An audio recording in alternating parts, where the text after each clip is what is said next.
Good afternoon of you. Classes start करने से पहले मैं चाहूंगा कि आपके साथ कुछ बेसिक डिस्कशन कर लूं, एक सॉर्ट ऑफ इंट्रोडक्शन समझ लो, ताकि आप आने वाले दिनों में जब ये क्लासेस देखें तो उनसे मैक्सिमम बेनिफिट उठा सकें। जैसे कि आप जानते हैं, मैं आपसे मिलूंगा ग्रुप 2 के 2 पेपर्स के लिए, कॉर्पोरेट एंड मैनेजमेंट अकाउंटिंग और दूसरा फाइनेंशियल एंड स्ट्रेटेजिक मैनेजमेंट, जिसे हम शॉर्ट में सीएमए और एफएसएम बोल देते हैं। ये 2 पेपर्स सेकंड ग्रुप के एमसीक्यू पैटर्न पर पूछे जाने वाले हैं और एमसीक्यू पैटर्न की वजह से ये पेपर काफी ज्यादा स्कोरिंग हो जाते हैं। आप समझ लीजिए कि आपकी सेकंड ग्रुप की जो एग्रीगेट की टेंशन है ना, ये 2 पेपर खत्म कर देंगे। और एमसीक्यू पैटर्न होने का एक सबसे बड़ा एडवांटेज क्या है कि कहीं पर भी कोई मार्क्स डिडक्ट नहीं होते। और अगर आप थोड़ा भी मेहनत करेंगे ना, एक एवरेज स्टूडेंट भी मैं कहता हूँ 60 प्लस तो आराम से सिक्योर कर सकता है। और अगर आप थोड़ा एफर्ट पुट इन करने वाले हैं तो 75, 80, 85, इवन 100 तक भी पॉसिबल है, क्योंकि एमसीक्यू पैटर्न की खास बात क्या है, कहीं पर भी कोई मार्क डिडक्ट नहीं होता। अगर आपका आंसर ठीक है तो पूरा 1 नंबर मिलने वाला है। बट डिस्क्रिप्टिव पैटर्न का ये ड्रॉबैक है, जब आप डिस्क्रिप्टिव पैटर्न की चेकिंग देखते हैं, पता नहीं क्यों एग्जामिनर ना दिमाग पहले से सेट करके बैठा होता है कि अगर एक 5 नंबर का क्वेश्चन है, अगर वो प्रैक्टिकल नहीं है, थ्योरेटिकल क्वेश्चन है, तो पूरे 5 नहीं देगा, वो 4 ही 4.5 के आसपास देगा। इतिहास गवाह है, आप सर्टिफाइड कॉपी मंगवा के देख लो, और अगर आपका आंसर थोड़ा भी खराब सा है ना, तो वो 2.5 से ऊपर नंबर ही नहीं देता। लेकिन एमसीक्यू पैटर्न की खास बात यह है कि प्रैक्टिकल हो या थियरी क्वेश्चन हो, अगर आपका ऑप्शन ठीक है तो वो पूरे के पूरे नंबर देने वाला है। अब अच्छा स्कोर करने के लिए हमें लेकिन पहले अच्छे से पढ़ना भी पड़ेगा। मतलब हमें काफ़ी अपनी जो हमारी कवरेज है वो पूरी की पूरी 100% रखनी पड़ेगी, काफ़ी इन डेप्थ और बहुत कॉम्प्रिहेंसिव देखना पड़ेगा। तो हम जब पढ़ेंगे, जैसे आप जब आप क्लासेस देख रहे हैं तो आपको पता है आपके पास 4 बुक्स आई होंगी। वो 4 बुक्स में 2 अकाउंट्स की बुक्स हैं और 2 एफएम की बुक है। अकाउंट्स की 2 बुक्स में पहले वाले जो पार्ट है उसमें ज़्यादातर प्रैक्टिकल चैप्टर्स हमने कवर किए हैं। सेकेंड वाले पार्ट में देखो कि मैक्सिमम थ्योरेटिकल जो चैप्टर्स हैं वो हैं और कुछ एक आध प्रैक्टिकल चैप्टर्स भी हैं। और हमारी जो बुक है उसमें आप देखो कि हमने बात ही सिर्फ एमसीक्यू पे कर रखी है। हम बड़े बड़े क्वेश्चन सॉल्व ही नहीं करेंगे। रेशियो एनालिसिस 200, 250 उससे भी ऊपर एमसीक्यू सॉल्व करेंगे। मार्जिनल कॉस्टिंग, मतलब जो इंपॉर्टेंट टॉपिक्स हैं उसमें हमने एमसीक्यू का नंबर बहुत अच्छे वाला, और सारे के सारे मैं ही क्लास में सॉल्व कराऊंगा। ये पूरा का पूरा क्वेश्चन बैंक है। अगर आप देखो जो आपके पास है ना, पूरा क्वेश्चन बैंक है, और पीछे आपको सारे के सारे, मान लो जब आप खुद से बाद में ट्राई करोगे, जब रिविजन करोगे, तो पीछे आंसर्स भी हैं। कैसे अटेम्प्ट करने हैं वो उसके लिए मैं सेपरेट बात करूंगा। फिलहाल आप देखोगे इस पीछे आंसर्स दे रखे हैं और बहुत सारे एमसीक्यूज ही सॉल्व करेंगे। मैं कहीं पर कोई बड़े क्वेश्चन सॉल्व ही नहीं करवाने वाला। भाई जब पूछने उसमें एमसीक्यू है, मैं क्यों बड़े क्वेश्चन सॉल्व कराऊं? आपकी तैयारी में उसी तरह से करवाऊं जिस तरीके से एग्जामिनर पूछेगा? नहीं। तो हमारी जो सारी बुक्स हैं, 2 एफएम की, 2 अकाउंट्स की, ये जो इसमें जो एफएम की 2 बुक्स हैं, उसमें एक बुक फाइनेंशियल मैनेजमेंट की है और दूसरी बुक एसएम जो स्ट्रेटेजिक मैनेजमेंट है उसकी है। इस पर मैं अभी बात करूंगा, पहले बेसिक बातें कर रहे हैं। ठीक है जी। अच्छा, अब क्योंकि हमें कॉम्प्रिहेंसिव पढ़ना है, ऑफ कोर्स क्लासेस थोड़ी ज़्यादा होंगी और ज़्यादातर सारे क्वेश्चन मैं ही क्लास में सॉल्व करवाने वाला हूँ। होमवर्क आपको मिलेगा, थोड़ा कम मिलेगा, लेकिन ज़्यादातर मैं ही क्वेश्चन सॉल्व कराऊंगा क्लास में, तो बहुत ऑब्वियस सी बात है क्लासेस का नंबर ज़्यादा हो जाएगा। तो हमारी अकाउंट्स की टोटल क्लासेस 105, अकाउंट्स मतलब कॉर्पोरेट एंड मैनेजमेंट अकाउंटिंग, और उसका जो नंबर ऑफ आवर्स है, क्योंकि 2 घंटे की ऑन एवरेज एक क्लास है, 210 घंटे, उससे थोड़ा ज़्यादा ही होगा। ऐसे ही एफएम एसएम में भी आप देखोगे 114 लेक्चर्स हैं। जो एफएम के लेक्चर्स हैं वो ऑन एन एवरेज 2 घंटे के हैं, और एसएम क्योंकि थ्योरेटिकल है, बच्चा थोड़ा बोर ना हो जाए इसलिए उसका लेक्चर्स का ड्यूरेशन थोड़ा शॉर्ट कर रखा है। तो वैसे नंबर ऑफ आवर्स देखोगे इसके अकाउंट से कम है, लेक्चर्स में थोड़ा ज़्यादा है, लेकिन नंबर ऑफ आवर्स से अकाउंट से थोड़े से कम है, और थोड़े क्या 180 आवर्स तो ये भी है अराउंड। दोनों को मिला के लगभग 400 घंटे का हमारा सिलेबस है।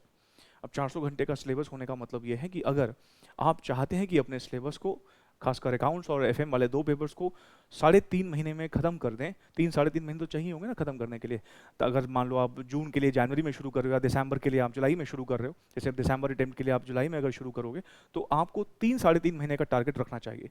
3-3.5 महीने का टारगेट अगर रखोगे और 400 घंटे के आसपास है, तो एक दिन में आपको लगा लो 400 डिवाइड बाय 100 लगा लो आप, 4 घंटे के आसपास आपको देखना पड़ेगा। मतलब रोज 2 क्लासेस आपको देखनी है, एक अकाउंट्स की और एक एफएम की। और रिवीजन करवाने के लिए हमारी टेस्ट सीरीज चलती रहेगी, उस पर भी मैं भी आऊंगा।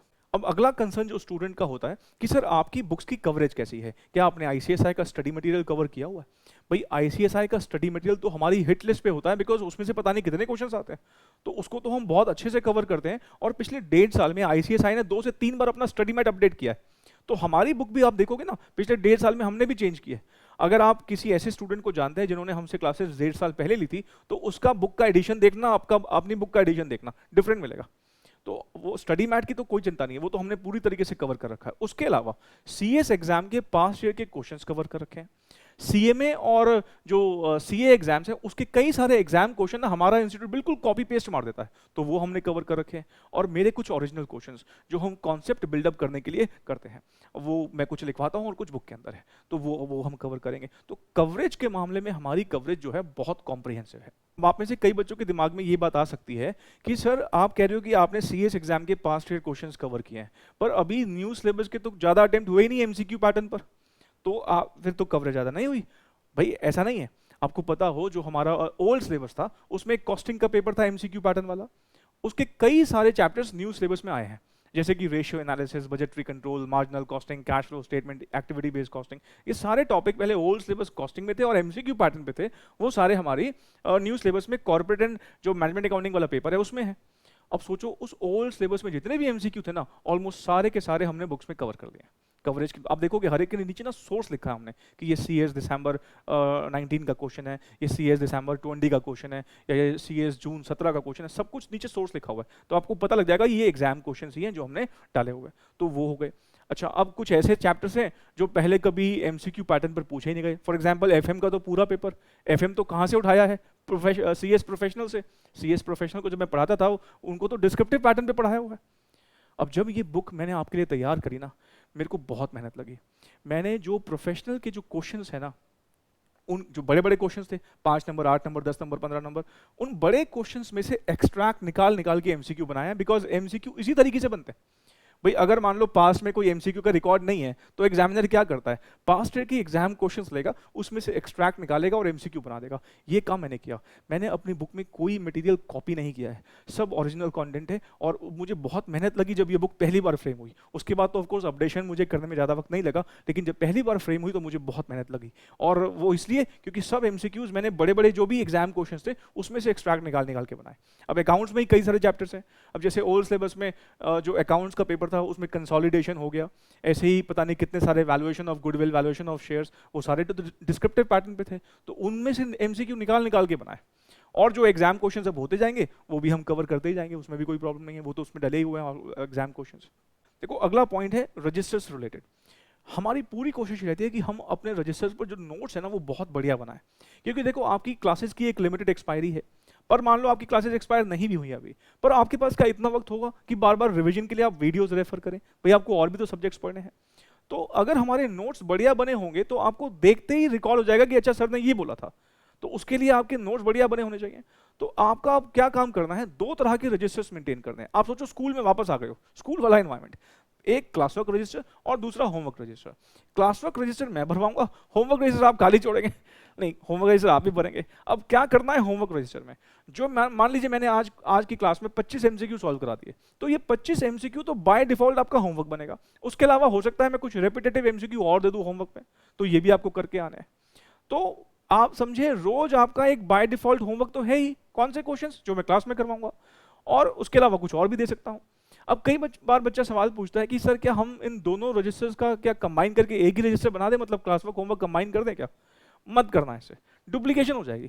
सोचो मैंने 25 क्वेश्चन सॉल्व करवाए और आप घर जाके अगले ही पेज से फिर से 25 क्वेश्चन वही वाले सॉल्व कर दिए।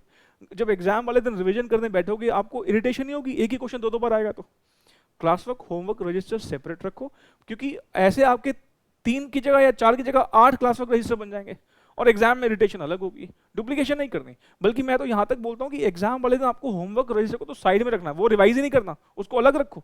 आपको रिवाइज कौन सा करना है एग्जाम वाले दिन? Class work register. क्यों? सारी वैरायटी तो मैंने क्लास वर्क में कराई दी है ना भाई, होमवर्क में क्या दिया है? रिपीट, या तो वही एग्जिस्टिंग क्वेश्चन, या नए भी दिए तो वो भी रेपिटेटिव नेचर के हैं। तो आपको क्लास वाले क्वेश्चंस पर ही मेन अपना फोकस रखना है और एग्जाम वाले दिन वही रिवाइज करके जाना है, तो इसलिए उसके लिए नोट्स आपके प्रॉपर बने होने चाहिए। अब आप जब ये होमवर्क घर पे करेंगे, अब मैं बताता हूँ कई बच्चे कैसे होमवर्क करते हैं। अब मान लो आपने होमवर्क रजिस्टर लिया, सामने ना वो क्लास वर्क रजिस्टर बच्चे खोल के बैठते हैं। मान लो ये सपोज ये एक होमवर्क क्वेश्चन है, क्वेश्चन 154, ये सामने क्लास वर्क रजिस्टर खुला हुआ मिलेगा बच्चे के सामने, हाथ में सामने खोल के रखता है पहले, और होमवर्क रजिस्टर सामने रखता है। अच्छा, क्वेश्चन सॉल्व करना स्टार्ट करता है, करता जाता है, बीच में कहीं जगह फंसता है। जब फंसता है ना फटाफट देख लेता है, अच्छा ऐसे तो बड़ा आसान है, फिर शुरू हो जाता है, फिर कहीं फंसता है, फिर देख लेता है। ये तरीका जो है ना रिविजन का, ये बेड़ा गर्क कर देगा। ऐसे कई बच्चों को पता ही नहीं लगता कि उनकी गलतियां क्या हो रही हैं। अगर आप कहीं फंस रहे हो, रिवीजन के वक्त बिल्कुल खास ध्यान रखना है भाई, एक बार पहले रिवाइज करना है कॉन्सेप्ट कर लो, लेकिन जब आप अब क्वेश्चन सॉल्व कर रहे हो खुद से, तो खुद से ही सॉल्व करो ना, क्यों देख रहे हो बार बार रजिस्टर? जहां आपने रजिस्टर देखा नहीं, आप अपने आप को सोचने का मौका नहीं दे रहे, क्योंकि फटाफट आप सॉल्यूशन देख रहे हो।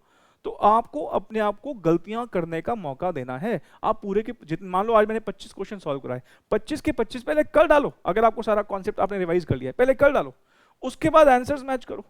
25 में से हो सकता है आपने 15 तो बिना किसी उससे गलती के कर लिए, 10 में हो सकता है आप अटके हो। तो पहले अपने आप को सोचने का मौका दो कि आपसे ये गलतियां हो रही हैं, गलत हो रहा है, होने दो ना, क्या प्रॉब्लम है? क्योंकि आप अगर सपोज बार बार रेफर करोगे, अब एग्जाम वाले दिन क्या होगा? एग्जाम वाले दिन मान लो आप बैठे हो, आप कहीं फंस रहे हो, देखोगे पड़ोसी को, पड़ोसी खुद आपको देख रहा है, वो खुद आपको देख रहा है, नहीं होगा ना, ऐसे नहीं बनेगा। एग्जाम में किसको रेफर करोगे? घर में तो तुम्हारे पास रजिस्टर पड़ा हुआ है, बच्चा 5 बार रिवाइज करता है, उसके दिमाग में साइकोलॉजिकल रहता है मैंने 5 बार रिवाइज किया है। अरे भाई तूने एक बार भी रिवाइज नहीं किया, क्योंकि जहां अटका तूने फटाफट देख लिया। मेरे ऊपर आप बीती है। मैं पता 10th क्लास में जब था, तब मैंने मैथ्स ना सेल्फ स्टडी से किया था। मेरे को बड़ा, तब तो यूट्यूब वगैरह होता नहीं था, तो मैं क्योंकि सेल्फ स्टडी से कर रहा था, मैं एक ऐसी बुक ढूंढ रहा था जो पूरी सॉल्व हो, ताकि मैं खुद से समझ के कर पाऊँ। उस टाइम पे मुझे एक बुक मिल गई, मंजीत सिंह करके एक बुक होती थी, मैं ले आया मंजीत सिंह वो बुक, और वो पूरी सॉल्व बुक थी। अब मैं क्वेश्चन प्रैक्टिस करना शुरू कर दिया, मैं करना शुरू किया, जहाँ फंसता मैं देख लेता, अच्छा ऐसे करना शुरू कर दिया, फिर जहाँ फंसूँ फिर देखूँ, जहाँ फिर देखूँ, और मैंने ऐसे ना करते करते सिलेबस अपना खत्म कर लिया। और मैं सोच रहा था पता नहीं बच्चे क्यों कोचिंग लगाते हैं, ये तो इतना आराम से हो गया, सब कुछ हो गया, और मेरा 1-2 बार रिवीजन भी हो गया, पर ऐसे ही रिवीजन हुआ। अब एग्जाम वाले दिन मेरे पास होने के लाले आ गए। मैं जब एग्जाम वाले दिन करने बैठा, अब मैं कहीं फंस रहा हूँ तो मैं क्या देखूं? मैं नहीं देख, है ही नहीं कुछ रेफर करने के लिए, पड़ोसी मेरे को देख रहा है, पीछे वाला लग रहा है जैसे आगे आ जाएगा, तो वहां पे नहीं हो पाएगा ना। वहां से मैंने एक बात सीखी कि रिवीजन करने का ये तरीका तो बिल्कुल बकवास है। आप जब रिवीजन करें, अपने आप को सोचने का मौका दें। देखो घर में जितनी गलतियां होंगी ना उतना बढ़िया, घर में जितनी गलतियां करोगे उतना बढ़िया, एग्जाम में उतना ही परफेक्शन से होगा। और घर में जितना परफेक्शन से होगा, घर में परफेक्शन से कब होगा? जब बार बार आंसर रेफर करोगे। और घर में जितना परफेक्शन से होगा, एग्जाम उतना ही वाहियात होगा, उतना ही खराब होगा।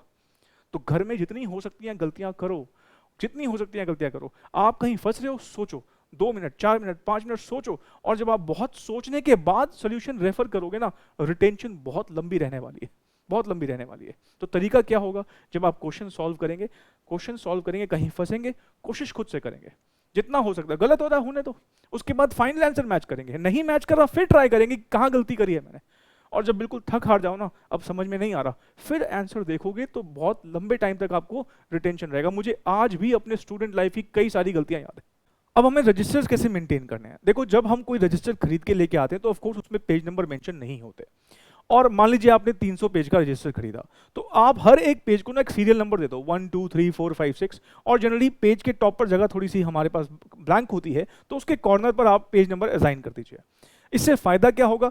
अब आपकी बुक पर भी एक पेज नंबर है, बुक पे तो पहले से ही था, और आपके रजिस्टर पे आपने पेज नंबर डाल दिए, दोनों में आप पेज नंबर है। अब मान लीजिए हम कोई क्वेश्चन सॉल्व कर रहे हैं, सपोज मैंने आप क्वेश्चन नंबर 154 करवा रहा हूं, इसके नीचे आप देख रहे हो मैंने यहां पर पेज नंबर मेंशन किया है। ये पेज नंबर किसका है? बुक का। ताकि अगर मुझे इसका क्वेश्चन नंबर 154 देखना हो तो मुझे पूरी बुक ना ढूंढनी पड़े, पेज नंबर 1.19 पे जाऊंगा और ये क्वेश्चन नंबर 154 दिख जाएगा। और मैंने देखो यहां पर ये रजिस्टर का पेज नंबर भी डाला हुआ है। क्या है रजिस्टर का पेज नंबर? 42। अब आप क्या करेंगे, जब आप अपनी बुक में भी आपको एक काम और करना है, इस क्वेश्चन नंबर 154 के नीचे आपको रजिस्टर का पेज नंबर डालना है। तो क्या किया आपने? क्रॉस किया। पहले आपने जब रजिस्टर में क्वेश्चन सॉल्व कर रहे थे तो यहां पर बुक का पेज नंबर डाला, और जहां बुक में ये क्वेश्चन है क्वेश्चन नंबर 154, यहां पे रजिस्टर का पेज नंबर डाला। शुरुआत में आपका काम बढ़ेगा जरूर, लेकिन ये नोट मेकिंग का तरीका आपको बाद में इतनी हेल्प करेगा आप खुद नहीं समझ सकते। मैं आपको एग्जांपल देता हूं। मान लीजिए आपका सारा सिलेबस खत्म हो गया, आपको क्या लगता है आपके कितने रजिस्टर्स भर चुके होंगे? 7-8 तो मेरे अकाउंट्स एफएम के लिए ही भर जाएंगे, 2-3 आप लॉ के लिए मान लो, टोटल 10-11 रजिस्टर भर चुके होंगे। अब मान लीजिए एग्जाम वाले दिन आपका कोई फ्रेंड आपको कॉल करके बोलता है, भाई तुझे याद है सर ने कहा था वो रेशो का क्वेश्चन नंबर 154 बड़ा इंपॉर्टेंट है, आ सकता है एग्जाम में, तो तूने रिवाइज कर लिया क्या? अब जब कोई एग्जाम वाले दिन ये बोल दे कि ये क्वेश्चन आ सकता है तो देखना तो बनता है। अब हम निकल पड़े देखने के लिए। अब आपके सामने सारे रजिस्टर रखे हैं 10-11। अब होगा क्या? वो सारे रजिस्टर दिखने में एक जैसे होंगे, क्योंकि हमारी हैबिट होती है, अगर मान लीजिए हम क्लासमेट के रजिस्टर पे लिखना प्रेफर करते हैं तो हमारे सारे रजिस्टर क्लासमेट के होंगे, या सारे नील गगन के होंगे, या सारे किसी और ब्रांड के होंगे। कहने का मतलब है सारे एक जैसे होंगे। अब मुझे ढूंढना है कि इसमें से कौन से रजिस्टर अकाउंट्स वाले हैं, फिर ये ढूंढना है कि कौन से रजिस्टर में रेशियो है, फिर ये ढूंढना है कि कौन से पेज नंबर पे क्वेश्चन नंबर 154 है। आपको लगता नहीं कि गया आधा एक घंटा? सोचो एग्जाम वाले दिन जब एक एक मिनट कितना कीमती है, आप क्या आधा एक घंटा अफोर्ड कर सकते हैं खराब करना? नहीं। ये काम तो कुछ सेकंड्स में हो सकता था। कैसे? अगर आपने ऐसे नोटिंग करी होती कि बुक पर रजिस्टर पर बुक का पेज नंबर, बुक पर रजिस्टर का पेज नंबर, तो आपको क्या करना था? आपको रेशियोज जाना था बुक में, क्वेश्चन नंबर 154 देखना था, उसके नीचे लिखा होता पेज नंबर रजिस्टर का, चले जाते वहां पे मिल जाता क्वेश्चन नंबर 154। नहीं, मान लो बुक में लिखा हुआ है कि रजिस्टर के पेज नंबर 42 पे है, जाऊंगा पेज नंबर 42 पे मिल जाएगा। अब मुझे बस करना क्या होगा? मुझे बस वो रजिस्टर ढूंढना है जिसमें रेशियो है, और वो भी पता है काम आसान हो जाएगा। कैसे? आप क्या करना, जब भी कोई रजिस्टर लगाओ ना, जब पूरा भर जाए तो बाहर ये पर्ची चिपका देना, बाहर ये पर्ची चिपका देना, इस पे मेंशन कर देना। क्या मेंशन कर दोगे? स्टिकी नोट्स बोलते हैं इसको। अगर मान लो स्टिकी नोट्स ना हो ना, तो फिर क्या करो, अरे घर में कोई A4 साइज का तो पेपर होगा, उसकी कटिंग करना और वो बाहर ऐसे चिपका देना। भाई ऐसे भी कर सकते हो, और चैप्टर के नाम मेंशन कर देना। आपको अब रजिस्टर भी खोलने की जरूरत नहीं पड़ेगी, इसके अंदर क्या है, बाहर ही कंटेंट लिखा हुआ है। तो जिसमें बाहर रेशियो लिखा होगा वो रजिस्टर उठाऊंगा, और बुक से मुझे पेज नंबर मिल ही गया है, पेज नंबर 42 पे जाऊंगा, मिल गया क्वेश्चन नंबर 154। कितना काम आसान हो गया। ठीक है, अब आपको एक एक्स्ट्रा काम और करना है। जब भी कोई आप रजिस्टर लेके आएंगे ना, उसके शुरुआत के 3-4 पेजेस आपको खाली छोड़ने हैं for the purpose of index. मेरे पास न्यू सिलेबस का फिलहाल कोई रजिस्टर नहीं है, बने तो है रजिस्टर, लेकिन किसी में मैंने इंडेक्स प्रॉपर नहीं बना हुआ। एक ओल्ड सिलेबस का रजिस्टर मेरे सामने पड़ा, इसमें इंडेक्स बना हुआ है। आइए बस समझना ही तो है। मान लो ऐसे बनाया, क्लास 1 इंडेक्स बना हुआ है, क्लास 1, क्लास 1 में ये सारे क्वेश्चन सॉल्व करवाए हैं, और इस पेज नंबर से इस पेज नंबर तक मिलेंगे।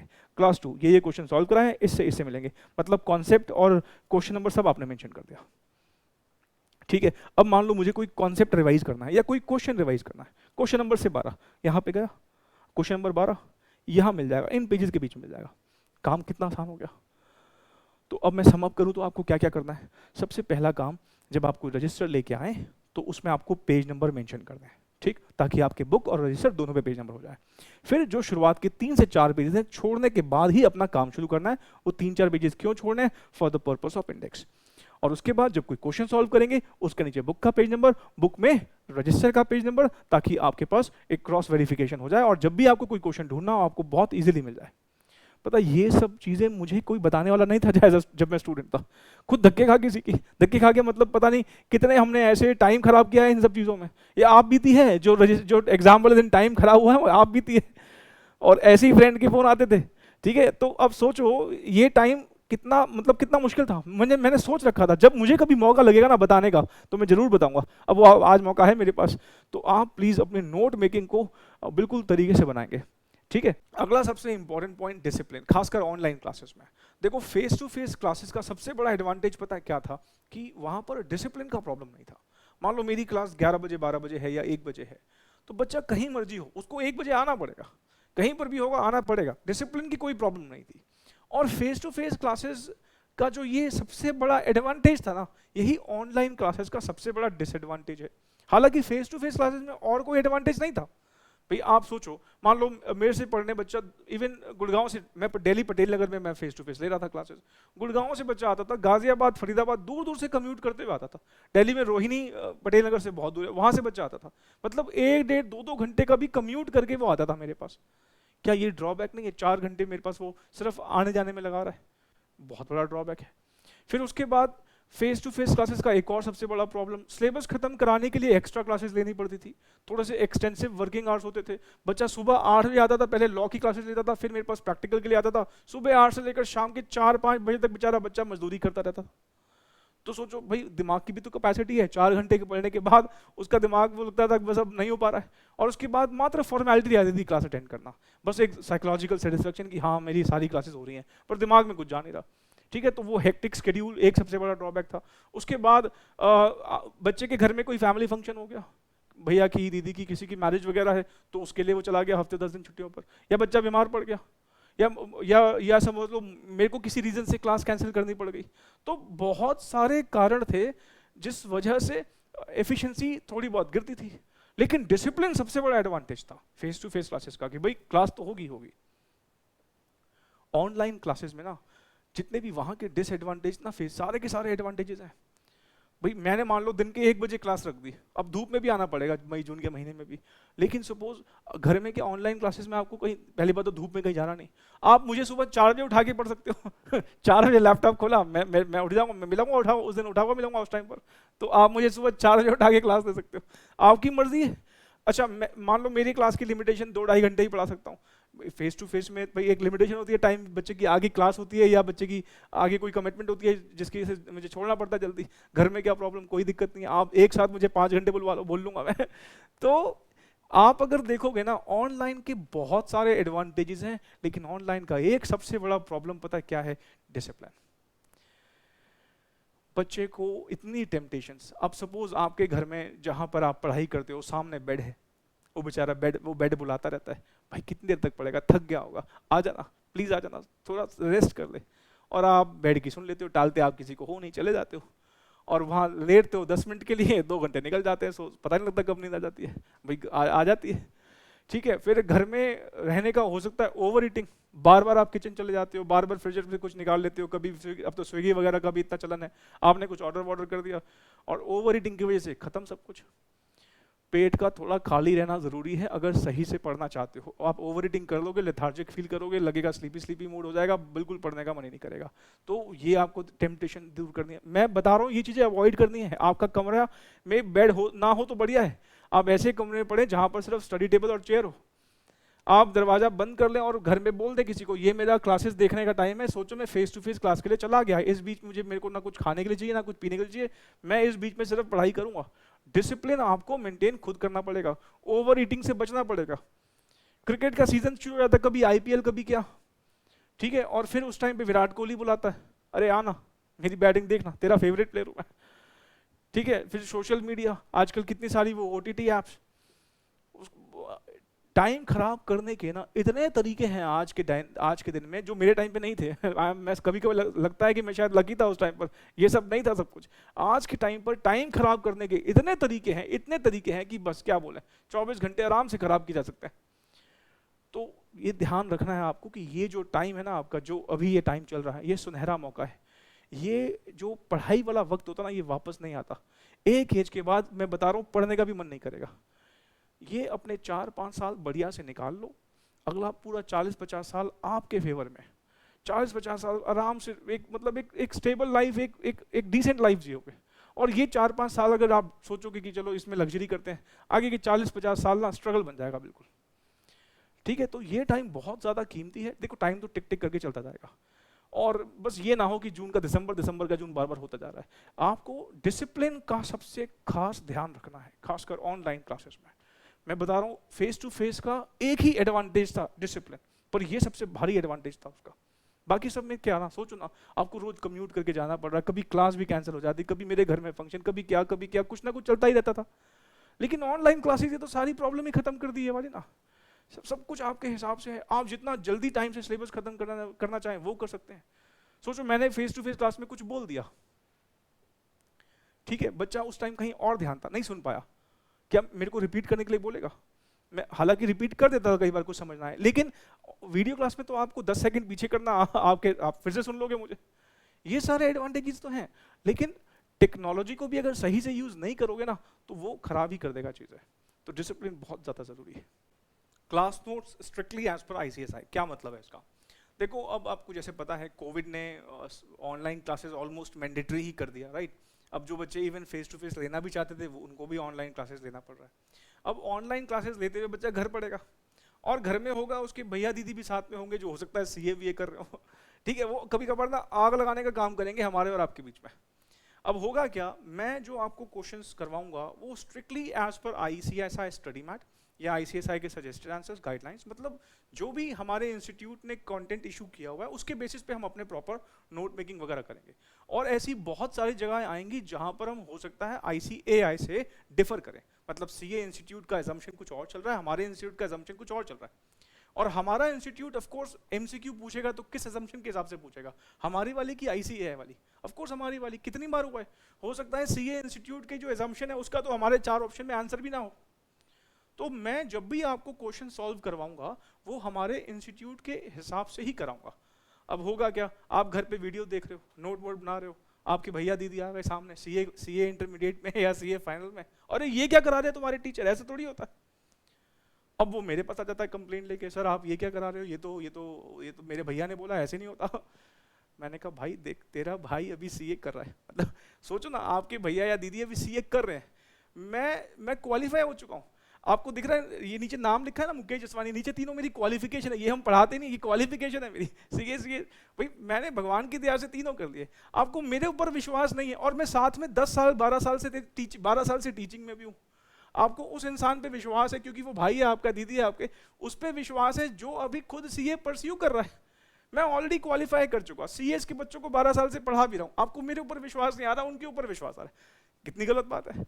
मैं जब आपको सामने कुछ नोट्स वोट्स लिखवा रहा हूँ, कोई एजम्पशन लिखवा रहा हूँ, प्रॉपर पूरी रिसर्च के बाद आता हूँ, मतलब अपना पूरा आईसीएसआई का जो स्टडी मैट गाइडलाइन सजेस्टेड सब कुछ देखने के बाद जब मुझे लगता है कि हाँ this is the correct way of doing it, मैं वैसे ही करवाऊंगा आपको, ठीक है। तो कोई अगर हमारे और आपके बीच में आग लगाने की कोई कोशिश करे ना, तो आपको क्या बोलना है, माइंड योर ओन बिजनेस भाई, ठीक है, ठीक है, तुम हमारे केयर में बोल रहे हो, हमारे ऑफ कोर्स केयर में भैया दीदी ने बोला है, लेकिन ये आपके लिए ठीक होगा, हमारे आईसीएसआई के हिसाब से तो ऐसे ही चलेगा।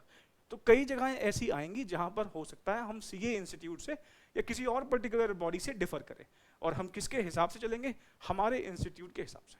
देखो, अच्छा स्कोर करने के लिए जरूरी है कि हम बार बार रिविजन करें, और रिविजन करवाने का बेस्ट तरीका है टेस्ट सीरीज। हमारी दिसंबर वालों की टेस्ट सीरीज हम स्टार्ट करते हैं मोस्ट प्रॉब्ली अगस्त के महीने में, और जो जून वाले बच्चे होते हैं उनकी टेस्ट सीरीज हम स्टार्ट करते हैं फरवरी के महीने में। तो सपोज हम जब टेस्ट सीरीज स्टार्ट करेंगे, शुरुआत में चैप्टर वाइज टेस्ट होते हैं, और जैसे जैसे हम आगे बढ़ते हैं फिर हमारे जो टेस्ट में चैप्टर का नंबर है बढ़ाते जाएंगे। मान लो पहला टेस्ट हमने सिर्फ 4 चैप्टर्स का लिया, फिर अगला टेस्ट में हमने नए 4 जोड़ दिए और 2 पुराने जोड़े, फिर ऐसे करते करते लास्ट में फिर हम पूरे कंप्लीट सिलेबस का भी टेस्ट लेते हैं। तो इससे होगा क्या, आपकी फ्रीक्वेंटली ना रिविजन होती रहेगी। अगर आप टेस्ट दे रहे हैं, अगर जो बच्चा टेस्ट देता है उनके तो समझ लो बहुत अच्छा स्कोर रहता है, लेकिन कई बच्चे फिर होता है ना, वो डिसिप्लिन नहीं फॉलो करते, टेस्ट ऐसे इग्नोर मार देते हैं। तो टेस्ट देना बहुत ज़रूरी है।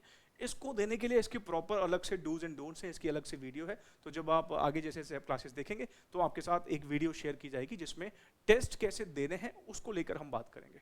तो ये एक काफ़ी इंपॉर्टेंट एस्पेक्ट है। अब अगला बड़ा इंपॉर्टेंट कंसर्न रहता है बच्चों का, जैसे डाउट्स कैसे सॉल्व होंगे हमारे। देखो, डाउट्स के लिए तो आपको बिल्कुल टेंशन नहीं लेनी, मेरा डायरेक्ट नंबर आपके पास होगा, आप मुझे अपनी क्वेरीज व्हाट्सएप के थ्रू भी भेज सकते हो, मुझे कॉल भी कर सकते हो।